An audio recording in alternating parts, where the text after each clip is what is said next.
statistics. Okay, so just check whether are you able to see the screen or not. Screen नजर आ रहा है बेटा आपको? Yes sir, but white screen. हाँ, white ही आएगा. So today I'll be going to discuss elements of statistics.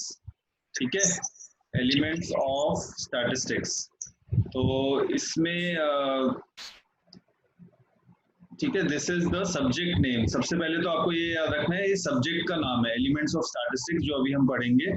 और elements of statistics में बेटा अभी जैसे आपने अगर इसको कैरेक्टराइज करोगे तो सबसे पहले जो कंपोनेंट हमें स्टडी करना है वो बोलते हैं like measure of central tendency. This component is called as measure of central tendency. Measure of central tendency.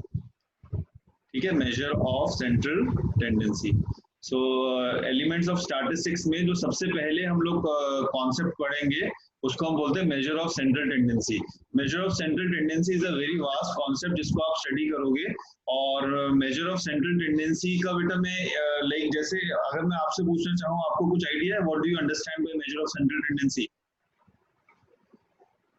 Any idea what do you mean by measure of central tendency?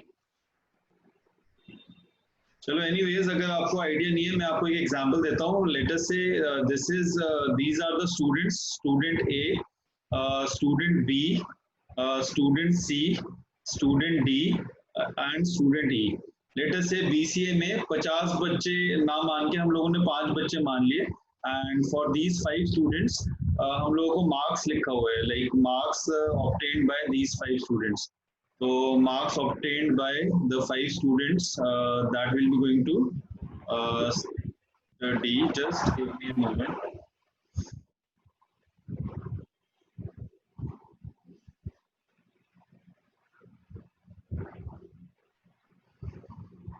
तो बेटा marks दिए हुए, जैसे मान लो जो बच्चा A है उसके 90 मार्क्स हैं, जो स्टूडेंट A है उसके 90 मार्क्स हैं, स्टूडेंट B के लेटर से 40 मार्क्स हैं, स्टूडेंट C के 45 मार्क्स हैं, स्टूडेंट D के लेटर से 55 मार्क्स हैं, और स्टूडेंट E के लेटर से अगेन 50 मार्क्स हैं. ठीक है, अब अगर इसका एवरेज निकालोगे तो बेटा एवरेज कैसे निकाल सकते हैं? एवरेज निकालना आता है किसी को? सर सबको प्लस करके 5 से डिवाइड कर देंगे. ओके, सबसे मतलब इसमें ये क्लास एवरेज अगर हमें निकालना है तो क्लास एवरेज हमारे पास कितना आ जाएगा? क्लास एवरेज ये हमारे पास आ जाएगा sum of all the values, मतलब sum of all the marks scored. तो 5 और 5 10, 0 1 कैरी हो जाएगा, 9 + 1 10, 10 + 4 14, 14 + 4 18, 18 + 10, 18 + 10 कितना हुआ? सर 28. 280. ये फाइनली 280 आ जाएगा डिवाइडेड बाय 5. तो एवरेज आप कैलकुलेट करोगे तो आ जाएगा 280 डिवाइडेड बाय 5. अब बेटा इसको 5 से अगर भाग करोगे तो 5 5 = 25, 5 5 = 25 हो गया, एंड उसके बाद बेटा आपके पास बचा 30, 5 6 = 30. तो एवरेज परसेंटेज ऑफ मार्क्स कितना हो गया? एवरेज परसेंटेज ऑफ मार्क्स कितना हो गया? 56. एवरेज परसेंटेज ऑफ मार्क्स हो गया 56%. तो इसका मीनिंग क्या है? मतलब ये जो 56% आया इसका मतलब क्या है? मीनिंग क्या है इसका? सर कि ये क्लास का एवरेज मार्क्स है. क्लास का एवरेज मार्क्स है बेटा, उसी का तो मतलब पूछ रहा हूँ, इसका मीनिंग क्या है? 56% जो मार्क्स है इसका मतलब क्या है? क्लास का एवरेज मार्क्स है. ओके, सो लेट अस से हमारे पास अभी 2 बच्चे हैं, मेरे को जो ऊपर नजर आ रहे हैं, निर्भय कुमार, ठीक है, निर्भय कुमार, एंड जो दूसरा बच्चा है वो है सोनाली वर्मा. ठीक है, ये 2 बच्चे हैं. तो मैं एक एग्जांपल ले रहा हूँ, निर्भय कुमार एंड सोनाली वर्मा. ठीक है, सोनाली वर्मा.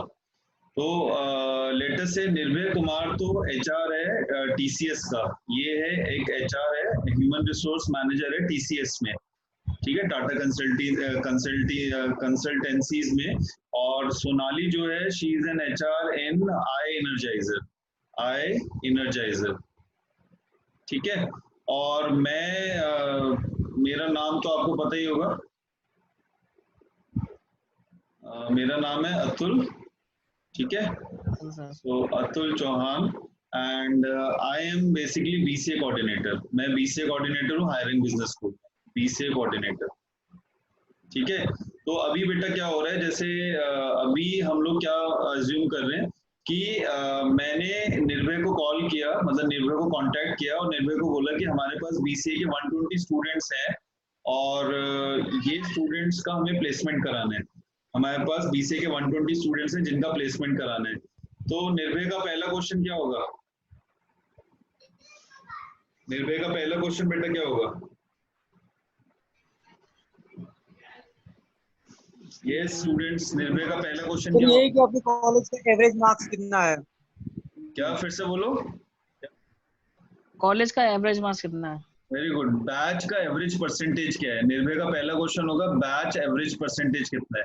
बैच का एवरेज परसेंटेज, बैच का एवरेज परसेंटेज। अब बेसिकली क्या होता है, कंपनी का अपना अपना क्राइटेरिया होता है। जैसे जो थोड़ा मतलब A+ ग्रेड कंपनीज होती है वो 75+ वाले बच्चे लेते हैं थ्रू आउट। जैसे TCS हो गया A ग्रेड, ये भी A+ और A ग्रेड दोनों में आता है। तो TCS अगर मान लो BCA के बच्चे में उन्होंने बोला है कि आपके स्टूडेंट्स का स्कोर 65% थ्रू आउट होना चाहिए, 65% थ्रू आउट। तो 65% थ्रू आउट का मतलब क्या है? सर ये कि मतलब बहुत मतलब कुछ कि लड़के सर ऐसे जो होंगे जिनका 3 बहुत साल कम का मार्क्स था होगा। तो उसका 65% तक होना चाहिए। फिर से बोलो बेटा, एक बार दोबारा बोलो।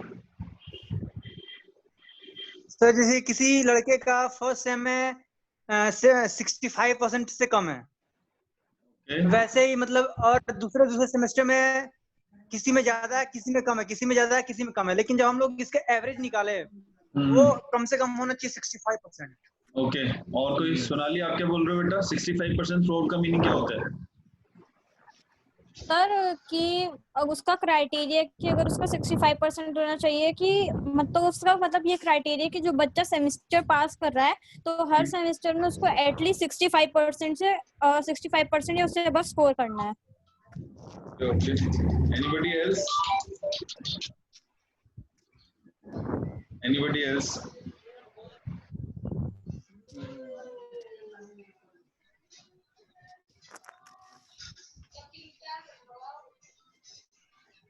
ओके ओके, आप समझ लो इसका 65% थ्रू आउट का मतलब होता है कि क्लास 10th में, क्लास 10th, क्लास 12th और ग्रेजुएशन के सारे सेमेस्टर्स में, यूजी ऑल सेमेस्टर्स,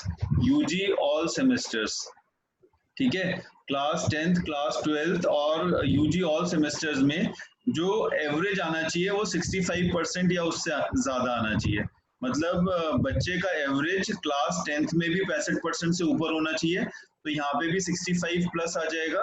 जो क्लास 12th है उसमें भी जो बच्चे का एवरेज है वो 65% से ऊपर होना चाहिए, और जो यूजी है उसमें भी बच्चे का जो एवरेज है वो 65% से ऊपर होना चाहिए। ठीक है, सारे सेमेस्टर मिला के। अब ये इसमें बेटा क्या होता है, मतलब जो टैग आपका 10वीं में लग गया ना वो तो हटेगा नहीं, वो तो एज इट इज ही रहेगा। जो टैग 12वीं में लग गया वो भी नहीं हटेगा, वो भी एज इट इज रहेगा। जो पहले सेमेस्टर में लग गया परसेंटेज उसके आसपास ही रहती है। अगर पहले सेमेस्टर में 90 आ गए तो आपका जो एंड होगा वो 85 के आसपास एंड हो जाएगा। अगर पहले सेमेस्टर में 60 आ गए तो 55 से 60 या 62 के बीच में आपका रिजल्ट रहेगा, मतलब उसमें ज्यादा वेरिएशन होता नहीं है। तो आपको ये रखना है 65% थ्रू आउट। इसका मतलब है कि जो एवरेज होना चाहिए क्लास का वो 65% होना चाहिए। अब निर्भय ने मेरे को बोला कि भाई 65% तो हमारा क्राइटेरिया है, 65% से नीचे पे तो हम आएंगे ही नहीं। लेकिन इसमें जो ये वाला बच्चा है, ए बच्चा, ये भी सफर करेगा। क्यों सफर करेगा? क्योंकि ए बच्चे के मार्क्स तो 90 हैं, लेकिन इसके 90 मार्क्स अब कितने काउंट होंगे? अब इसके जो 90 मार्क्स हैं वो 56 काउंट होंगे। ये समझ आ रहा है? इसके जो 90 मार्क्स हैं 56 काउंट होंगे। बेसिकली अगर आप देखोगे बाकी सारे बच्चे जो हैं उनका एकेडमिक्स बहुत पुअर है। ये 40 वाला भी 56 पे आ गया, मतलब ये जो 40 मार्क्स वाला बच्चा है ये भी 56 पे आ गया, जो 45 वाला बच्चा है वो भी 56 पे आ गया, जो 55 वाला बच्चा है वो भी 56 पे आ गया, और जो 50 वाला बच्चा है वो भी 56 पे आ गया। लेकिन सबसे ज्यादा मुश्किल किसको हो गई? ए को हो गई, क्योंकि ये बच्चा तो 90% मार्क्स वाला है, ये भी 56 पे आ गया। यहाँ तक चेक करो, यहाँ तो कोई डाउट है तो बताओ। यहाँ तो कोई डाउट है? No sir. No sir. तो नो सर। 90 ने इसे सीधे बोलेगा कि भाई हम तो आपके बच्चे के लिए कैंपस प्लेसमेंट नहीं कर सकते क्योंकि जो आपके बच्चों का एवरेज है वो कम है, जितना हमारा रिक्वायर्ड है उससे काफी कम है, तो हम आपके बच्चों के लिए हम कैंपस प्लेसमेंट नहीं करा सकते। तो फिर मैंने क्या किया, फिर मैंने अप्रोच किया सोनाली को। Sonali is again an HR of I energizer, और सोनाली ने भी पहला क्वेश्चन ये पूछा कि भाई आपके बच्चों का एवरेज कितना है। अब by chance I energizer is taking an average calibre like students of calibre 55% plus, तो 55% से क्या 56 ज्यादा होता है? Yes sir. 56 तो यस ज्यादा। सर। तो ये सोनाली फिर मेरे को बोलेगी ठीक है सर, आप मेरे को डेट बताइए, हम लोग एक कैंपस रिक्रूटमेंट अपने यहाँ पे कॉलेज में कंडक्ट कर लेंगे। अब इसमें क्या होगा, ये जिनके कम मार्क्स हैं, जैसे ये दोनों बच्चों के तो मार्क्स अब भी कम है, ये 40 और 45% वाले बच्चे हैं, लेकिन ये भी इस इंटरव्यू में बैठ पाएंगे। क्यों बैठ पाएंगे? क्योंकि उनका क्राइटेरिया 55% है और जो एवरेज है वो 56% है। तो दैट मीन्स ये 40, 45 और 50 और 55 ये सारे 56 से कम है, लेकिन ये सारा बच्चा 56 मतलब इस वाले इंटरव्यू में बैठ पाएगा, बिकॉज जो रिक्वायरमेंट है कंपनी की वो 55% प्लस है। और इस ए बच्चे की वजह से, ये जो ए बच्चा है, इस ए बच्चे की वजह से आप इस क्राइटेरिया को फुलफिल कर पा रहे हो। तो ये बेसिकली ये जो स्टूडेंट है ये तो सफर कर रहा है, लेकिन इसकी वजह से बाकी सबको एडवांटेज भी मिल रहा है, इन सारे बच्चों को एडवांटेज मिल रहा है। ये समझ आ रहा है? यहाँ yes sir. Yes sir. Yes sir. इससे क्या होता है, measure of therefore we can say that measure of central tendency, we can say that measure of central tendency it is a measure of central tendency is a you can say is a number by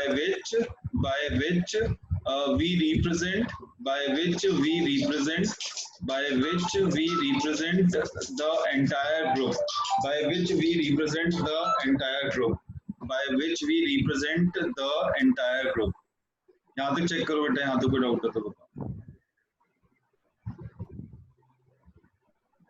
तो अभी देखोगे तो 56% से हम पूरा data represent कर रहे हैं, मतलब 56% से आप पूरा डेटा रिप्रेजेंट कर रहे हो, इस वजह से ये मेजर ऑफ सेंट्रल टेंडेंसी का कंपोनेंट है। ऑलराइट, ठीक है। तो मेजर ऑफ सेंट्रल टेंडेंसी क्या होता है, एक न्यूमेरिक वैल्यू होती है, न्यूमेरिक वैल्यू जिससे आप पूरे ग्रुप को रिप्रेजेंट कर सकते हो। तो मेजर ऑफ सेंट्रल टेंडेंसी एक न्यूमेरिक वैल्यू है जिससे हम लोग पूरे के पूरे ग्रुप को रिप्रेजेंट कर सकते हैं। यहाँ तक चेक करो बेटा, यहाँ तो कोई डाउट है तो बताओ। यहाँ तो कोई प्रॉब्लम है? No sir. नहीं है। अब बेटा कैरेक्टराइजेशन देख लो, मतलब इसको आप कैरेक्टराइज कैसे कर सकते हो। मेजर ऑफ सेंट्रल टेंडेंसी को हम कैरेक्टराइज कर सकते हैं in two ways. Measure of central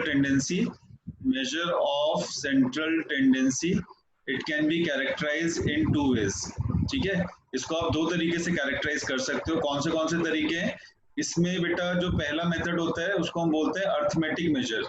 जो पहला मेथड होता है उसको हम लोग बोलते हैं अर्थमेटिक मेजर। पहला जो मेथड है उसको हम बोलते हैं अर्थमेटिक मेजर।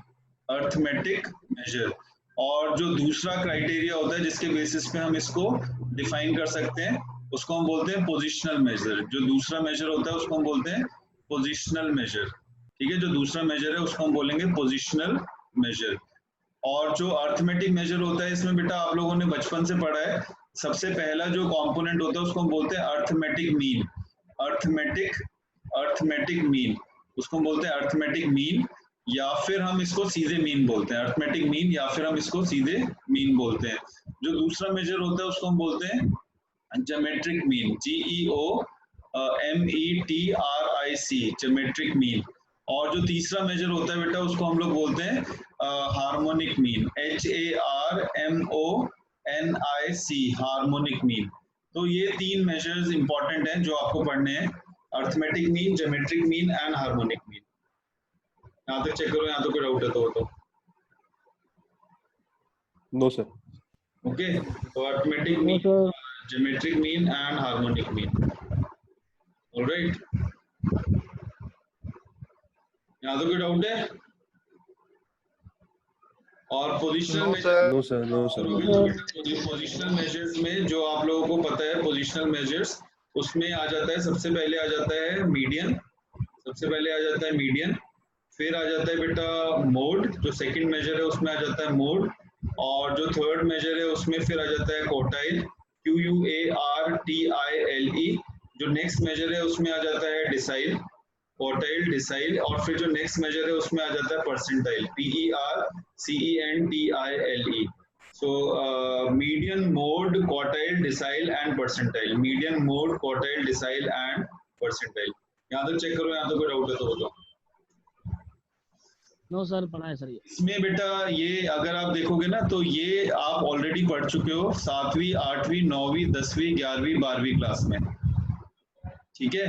ये आप पढ़ चुके हो 9वीं और 10वीं क्लास में, और ये जो मेजर है ये भी आप पढ़ चुके हो 9वीं और 10वीं क्लास में। जिन्होंने 11वीं 12वीं में मैथ्स लिया था वो 11वीं 12वीं में ही पढ़ चुके हैं। तो 7th क्लास से 10वीं क्लास तक आप ये वाला पार्ट पढ़ चुके हो, ये वाला पोर्शन पढ़ चुके हो, और 7th क्लास से लेके 10th क्लास तक, मतलब ये basically 9th to 10th, 9th से लेके 10th क्लास तक आप ये दोनों पार्ट्स पढ़ चुके हो, मीडियन और मोड। और ये सारे जो मेजर्स होते हैं ये मेजर ऑफ सेंट्रल टेंडेंसी होता है। Major of central tendency, major of central tendency का मतलब है पूरे के पूरे ग्रुप को हम एक नंबर के द्वारा रिप्रेजेंट करते हैं, ठीक है। इसका मीनिंग क्या है, पूरा ग्रुप जो है, पूरे ग्रुप को, पूरा ग्रुप एक नंबर के द्वारा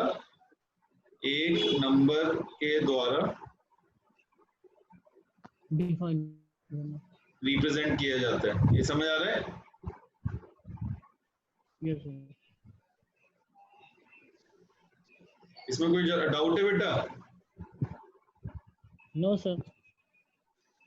ठीक है, तो मेजर ऑफ सेंट्रल टेंडेंसी का मतलब क्या होता है, जब हम एक नंबर के द्वारा पूरे ग्रुप को रिप्रेजेंट करते हैं तो उस नंबर को हम मेजर ऑफ सेंट्रल टेंडेंसी बोलते हैं। So whenever the entire group of data is represented by a single number, तो इसको मैं आपकी जो मातृभाषा उसमें भी लिख देता हूँ, whenever an entire group of data is represented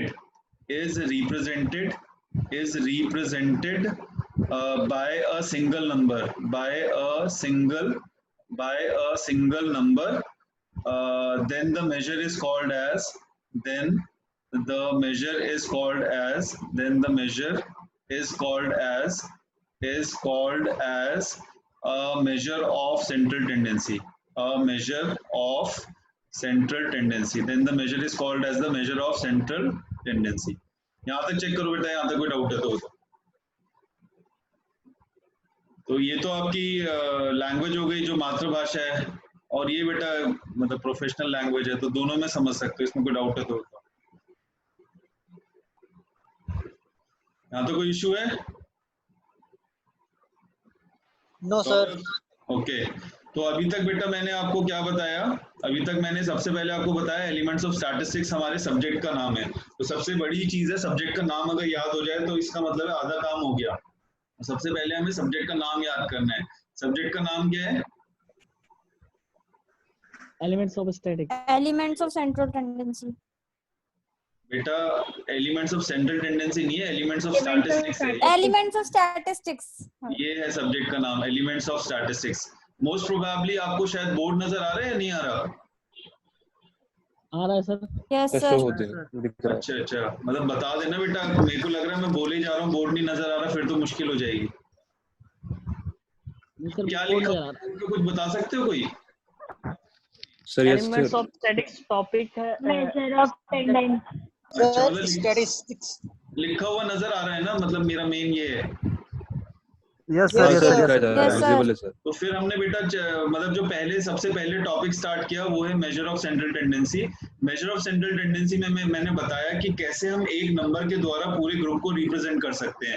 तो मैंने इसमें एक एग्जांपल लिया कि हमने माना कि एक क्लास में 5 बच्चे हैं, ठीक है। A class has 5 students, okay, a class has 5 students। तो इसमें हमने मान लिया कि किसी क्लास में कितने बच्चे हैं? 5 स्टूडेंट्स हैं, ओके। तो हमने यहाँ पे अज्यूम कर लिया that a class has class has 5 students. ठीक है, so there are 5 students in a class. Okay, so there are 5 students in a class. 5 students in a class. और इस क्लास में जो बच्चे हैं उनके मार्क्स बेटा हमने फिर यहाँ पे मेंशन किए हुए हैं. ए जो बच्चा है उसको 90 नंबर मिले, बी जो बच्चा है उसको 40% मार्क्स मिले, सी बच्चे को 45%, डी बच्चे को 65%, ई बच्चे को 50%. तो अब फिर हमने क्लास एवरेज फाइंड आउट किया.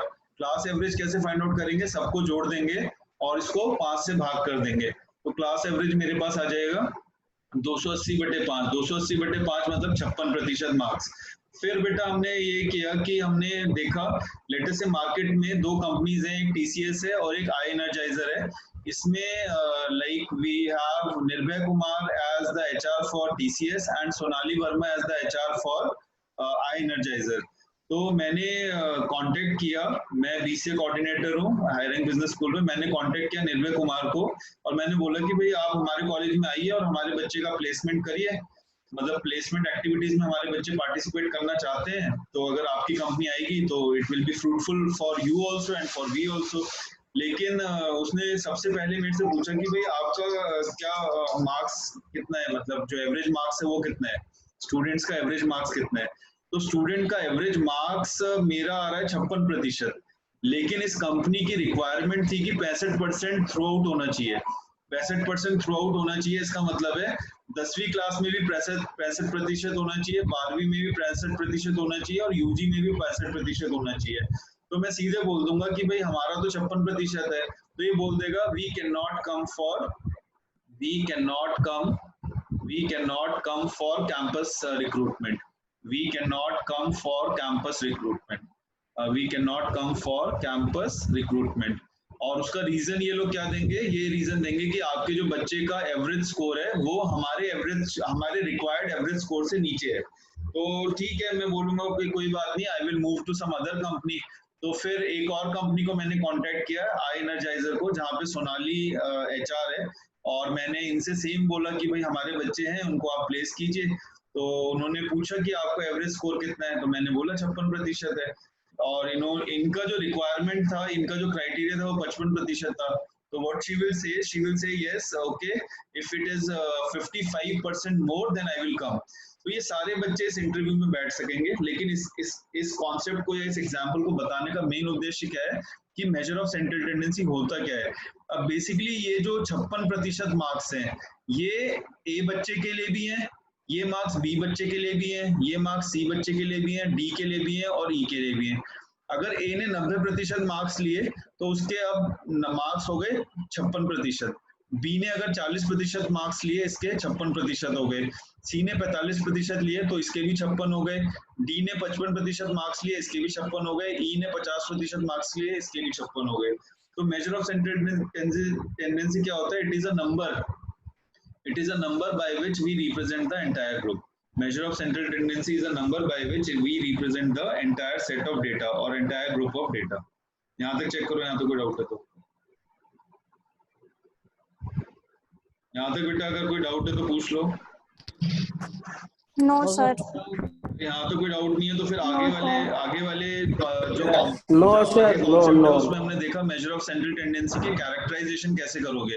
अगर हम मेजर ऑफ सेंट्रल टेंडेंसी को कैरेक्टराइज करेंगे तो कैरेक्टराइजेशन में बेटा हमारे पास आ जाएगा, कैरेक्टराइजेशन अगर हम करेंगे तो कैरेक्टराइजेशन में हमारे पास आ जाएगा अर्थमेटिक मेजर सबसे पहले, और फिर दूसरा जो मेजर है उसको हम बोलेंगे positional major.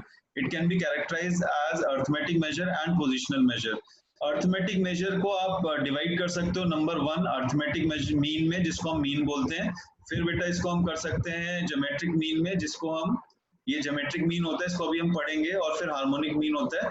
And similarly positional major का डिवीजन हो जाएगा. सबसे पहले जो पार्ट है उसमें आ जाता है मीडियन, फिर जो सेकंड कंपोनेंट है वो मोड होता है, थर्ड कंपोनेंट क्वार्टाइल होता है, फोर्थ कंपोनेंट डिसाइल होता है और फिफ्थ कंपोनेंट परसेंटाइल होता है. ये सारे ही मीन है, ये भी सारे मीन होते हैं, ये भी मीन होते हैं और ये वाले भी मीन होते हैं, ये सारे मीन होते हैं. यहाँ तक चेक करो, यहाँ तो कोई डाउट है तो, यहाँ तो कोई डाउट है. अब मेजर ऑफ सेंट्रल टेंडेंसी बेटा अपनी मातृभाषा में कैसे डिफाइन करोगे? मेजर ऑफ सेंट्रल टेंडेंसी है whenever an entire group of data is represented by a single number, then this measure is called as a measure of central tendency. Whenever an entire group of data is represented by a single number, then the measure is called as a measure of central tendency. और हम जो थोड़ी मुश्किल language है उसमें कैसे पढ़ेंगे? पूरा ग्रुप एक नंबर के द्वारा रिप्रेजेंट अगर किया जाता है तो उस नंबर को हम लोग क्या बोलते हैं? उस नंबर को हम लोग मेजर ऑफ सेंट्रल टेंडेंसी बोलते हैं। यहाँ पे देखो, यहाँ तो कोई प्रॉब्लम है तो उसको यहाँ तक बेटा कोई प्रॉब्लम है? ओके, अगर प्रॉब्लम नहीं है तो फिर हम आगे चलते हैं। आगे बेटा जैसे अगर मैं एक और एग्जांपल लेता हूँ मेजर ऑफ सेंट्रल टेंडेंसी में, लेट अस से अभी शुभम सिसोदिया की एक शॉप है, शू शॉप है, ठीक है, ये शू का बहुत बड़ा होलसेलर है। तो Shubham has a shoe shop, ठीक है, he has a shoe shop. अब इसमें बेटा क्या है? शूज हैं अलग अलग साइज के, और उसके शू साइज मतलब आपको मेंशन है और क्वांटिटी आपको पता है, शू साइज एंड क्वांटिटी। अब शू साइज में लेटेस्ट से बेटा साइज जो है वो 5 है, फिर साइज 6 अवेलेबल है, साइज 7 अवेलेबल है, साइज 8 अवेलेबल है, साइज 9 अवेलेबल है, साइज 10 अवेलेबल है, साइज 11 अवेलेबल है और साइज 12 अवेलेबल है। और इसमें बेटा जो क्वांटिटी है, लेटेस्ट से यहाँ पे 5 है, यहाँ पे 6 है, यहाँ पे 10 है, यहाँ पे लेटेस्ट से 25 है, देन 9, देन 4, देन 3, देन 1, ठीक है। तो अभी इसमें जैसे अगर मैं मोड निकालता हूं तो किसी को पता है मोड क्या होता है? मोड कैसे कैलकुलेट करते हैं? अगर इस एग्जांपल में हम लोग मोड कैलकुलेट करेंगे तो मोड के बारे में कोई जानकारी है बेटा? मोड के बारे में कोई आइडिया किसी को? मोड क्या होता है सर? मिडल वैल्यू होती है इनकी। ओके, और मीडियन क्या होता है?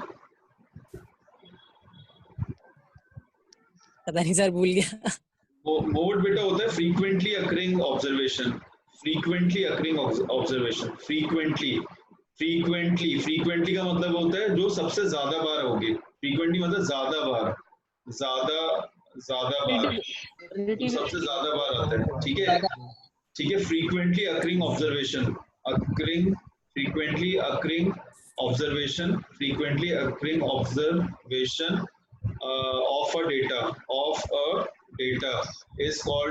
of a data is called as its mode. Frequently occurring observation of a data, it's called as its mode. ये समझ आ रहा है? जैसे इसमें सबसे ज्यादा साइज का शू कौन सा है जो अवेलेबल है शॉप में? सर 8। ये वाला बेटा मैक्सिमम साइज अवेलेबल है, ठीक है। तो इस डेटा को देखोगे तो 8 इस डेटा सेट का मोड हो जाएगा। Mode of the shoe size, ठीक है। शू साइज का जो मोड होगा वो 8 हो जाएगा। एंड इट्स मॉडल वैल्यू मतलब कितने बॉक्सेस अवेलेबल हैं, कितने पेयर अवेलेबल हैं। And it's model value is, तो कितने 8 साइज के कितने पेयर अवेलेबल हैं? 25। It's model value is 25। तो ये जो 8 नंबर है, इस 8 नंबर के ऊपर ही इसको गेम खेलना है। शुभम को इस 8 नंबर के ऊपर गेम खेलना है। क्यों? ये सबसे ज्यादा क्यों अवेलेबल है? क्योंकि जो यूजुअल साइज होता है, मतलब कस्टमर को जो यूजुअल साइज होता है वो 8 होता है। तो अगर उसको 12 नंबर का शूज नहीं मिल रहा है या 5 नंबर का शूज नहीं मिल रहा है, उसको इतनी टेंशन नहीं होगी। लेकिन इसके पास 8 नंबर के लिए वैरायटी होनी चाहिए। तो किसी भी शू की मतलब जो शू शॉप होल्ड करता है उसको ज्यादा कंसंट्रेशन या तो 7 या 8 या 9 नंबर पे करना है, क्योंकि यही जो साइजेस हैं वो सबसे ज्यादा सेल ऑफ होने वाले साइजेस हैं। ये जो साइज है वो सबसे ज्यादा सेल ऑफ होंगे। तो यहाँ पे भी जो 8 है, ये 8 इस पूरी शॉप के एनालिटिक्स को रिप्रेजेंट कर रहे हैं। तो हम यहाँ लिख सकते हैं since number 8 represents the analytic of shop, the analytics of shop. So therefore therefore it is a measure of central tendency. It is a measure of central tendency. यहाँ तक चेक करो, यहाँ तो कोई डाउट है तो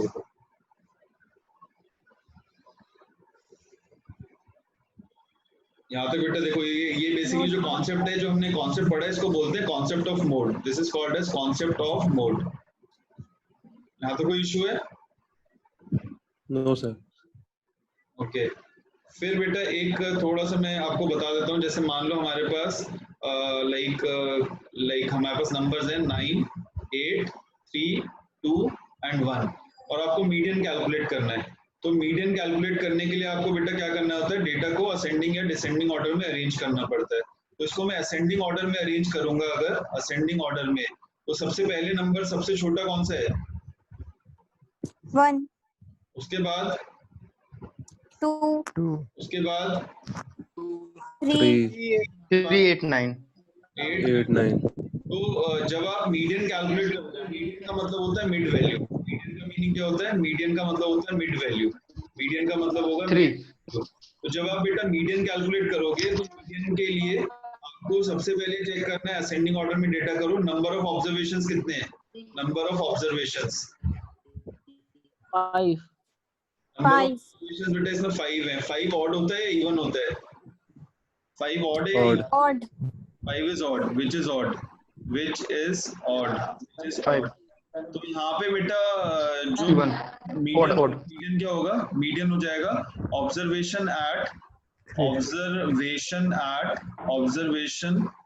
median is an observation at n plus 1 by 2th position. Observation at n plus 1 by 2th position. It is an observation at n plus 1 by 2th position. तो ये बेटा हो जाएगा मीडियन इज 3. 5 plus 1 by 2 यानी कि x 6 by 2. x 6 by 2 यानी कि x 3.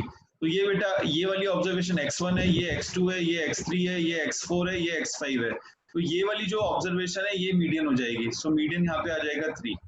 यहाँ तक चेक करो, यहाँ तक कोई डाउट है तो? No sir. ठीक है. तो हमने आज जो डिस्कस किया उसमें सबसे पहले हमने देखा एलिमेंट्स ऑफ स्टैटिस्टिक्स क्या होता है. उसके बाद हमने चेक किया मेजर ऑफ सेंट्रल टेंडेंसी कैसे कैरेक्टराइज कर सकते हैं. उसके बाद हमने देखा मोड कैसे कैलकुलेट करते हैं और हमने देखा मीडियन कैसे कैलकुलेट करते हैं. यहाँ पे कोई प्रॉब्लम है तो पूछ लो. सर नो सर, कोई प्रॉब्लम नहीं है?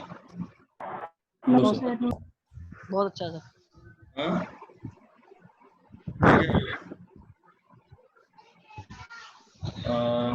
सौरभ कुछ बोल रहे हो बेटा? काफी अच्छा सर.